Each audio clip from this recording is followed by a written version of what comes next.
Eu queria ficar mesmo no meu pilão velho. Em 1875. Mamãe, quando eu nasci, dava aula de violão. O ano eu não tenho certeza, né? Então começa assim, as pessoas que vão arrancar a mandioca lá na roça. Aquele que transporta a mandioca na carroça. Vem, traz para, que chama a casa de farinha, também tem o nome de aviamento. Traz para o aviamento. Quando chega no aviamento, tem as mulheres que são contratadas para raspar a mandioca. A minha função era lavar. Então, que é mais fácil, né? Então, tinha aquelas tinas grandes, né?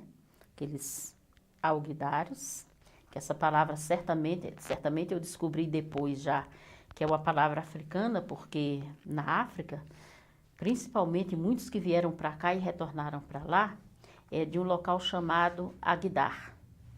Agora, como que nós temos alguidares? Só pode, que é uma vasilha, né, chamada alguidar, uma vasilha de porcelana grande, né? Porcelana, não. A gente chamava de porcelana, mas é barro, né? A porcelana já que vem do barro mesmo, não é a fina, né? Trabalhada, só feita de barro. Então, a água, aqueles alguidares cheios de água, a gente punha um tamborete de madeira, sentava e lavava. A minha função era lavar.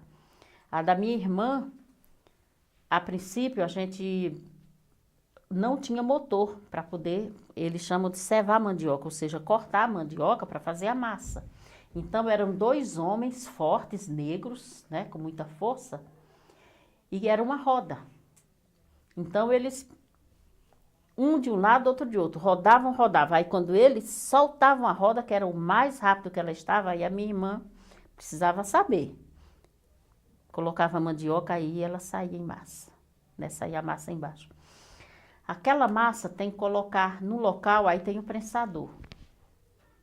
Prensava toda a massa. Quando prensa a massa, a enxuta vai para uma gamela de madeira, onde será quebrada e passada na peneira. Aquela água todinha, ela fica ali, depois tem uma pessoa só para cuidar daquilo. Era uma outra irmã que cuidava. Porque quando aquela água, inclusive, ela não pode ser colocada, depois jogada em local que os animais usem, porque ela mata. Chama-se manipoeira.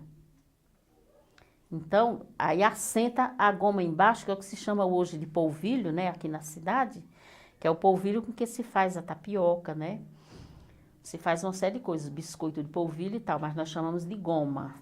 Então, assenta aquilo branco embaixo, que é a goma. Só que aquela goma, então, a gente tira aquela água para um lado, aquela goma você tem que lavar, peneirar para tirar todas as impurezas, depois seca ao sol e quebra, que aí ela fica fininha e aquela massa chega dói de tão alva aos olhos da gente, né? Então, era uma irmã que cuidava disso.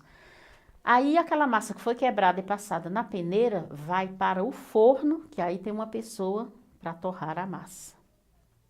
Aí, depois de torrada, é aí ensacada, costurada, e aí tá pronta para vender. Mas é um processo